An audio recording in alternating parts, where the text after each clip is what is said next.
اعوذ باللہ من الشیطان الرجیم بسم اللہ الرحمن الرحیم۔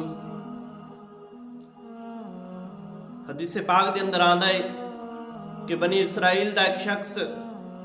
کہ جن نے 20 سال تکرا اللہ تبارک و تعالیٰ دی عبادت کی تھی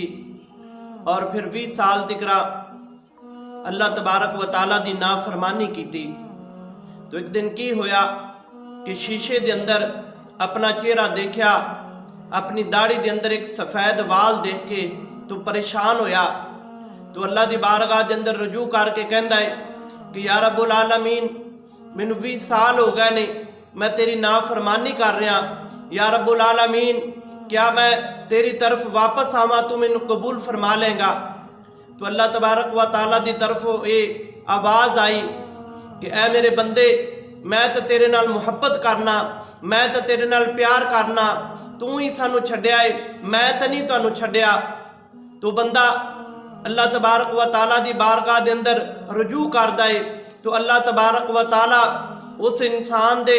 گناہاں نو معاف کر دیندا ہے، اور ہاتف دی طرفوں نو آواز آندی ہے کہ اے میرے بندے میں جا تیرے گناہ معاف کر دیتے نے اور میں تینوں اس دے بدلے جنت عطا فرماواں گا۔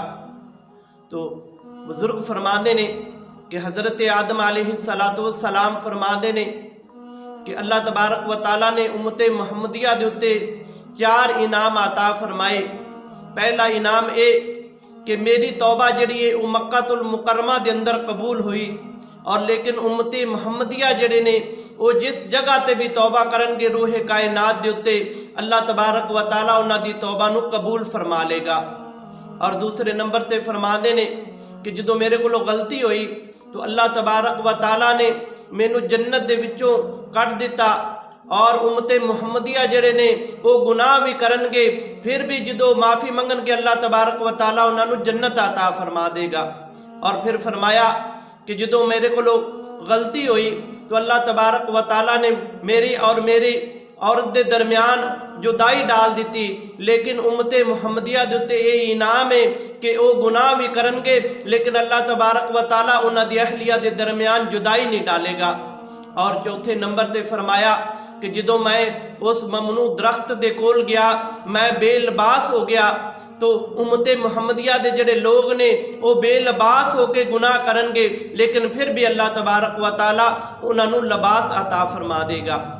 یہ سارا کرم جڑا ہے، یہ سارا فضل امت محمدیہ دے اتے میرے آقا علیہ السلام دی بدولت ہے۔ سابقہ امتاں جدوں گناہ کردیاں سی انہاں دی پیشانی دے اتے لکھا جاندا یا انہاں دے دروازے دے اتے لکھا جاندا کہ فلاں آدمی نے فلاں گناہ کیتا ہے، فلاں آدمی نے فلاں گناہ کیتا ہے، لیکن جدوں اسی گناہ کرنے نہ ساڈی پیشانی تے لکھا جاندا ہے، نہ ساڈے دروازے تے لکھا جاندا ہے، نہ ساڈیاں شکلاں تبدیل ہوندیاں نے، اور لیکن جدوں اسی اللہ دی بارگاہ دے اندر معافی طلب کرنے تو میرا رب کریم معافی فرما دیندہ ہے۔ یہ سارا میرے آقا علیہ السلام دا فضل اور کرم ہے، اس دی امت دے اتے یہ انعام ہے کہ اللہ تبارک و تعالیٰ نے اس دی امت نو جڑی معافی مانگدا ہے اللہ تبارک و تعالیٰ انہوں گناہ تو بعد معافی عطا فرما